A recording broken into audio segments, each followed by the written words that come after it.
Reels বনাই ভাল পোৱা যুৱতীৰে ভয়ংকৰ কাণ্ড।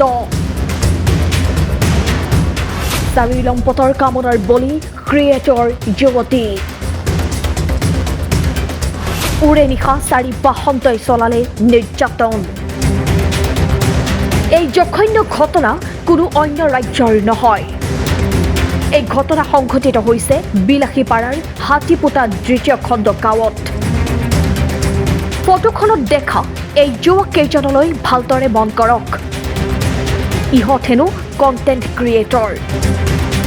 BTRৰ গোসাইগাঁৱৰ পৰা ৰিল শ্বুটিং কৰিবলৈ হাতীপোতালৈ আহিছিল দলটো। জানিব পৰা মতে এই দলটোৱে ৰিল শ্বুটিং কৰিবলৈ বিভিন্ন সময়ত যুৱতীক ভাড়ালৈ বুলি আনে। ঠিক তেনেদৰে এইগৰাকী যুৱতীকো ৰিল বনাবলৈ ভাড়াত আনিছিল এই দলটোৱে। কিন্তু ৰিল বনোৱাৰ সমান্তৰালকৈ যুৱতীগৰাকীৰ সৈতে অপকৰ্ম কৰাৰ অভিযোগ উত্থাপন হৈছে। যুৱতীগৰাকীৰ অভিযোগৰ ভিত্তিত আৰক্ষীয়ে অব্যাহত ৰাখিছে অভিযান। অভিযানত আৰক্ষীয়ে আটক কৰিছে ছানৱাৰ হুছেইন আৰু আফছিদুল আলী নামৰ দুই অভিযুক্তক।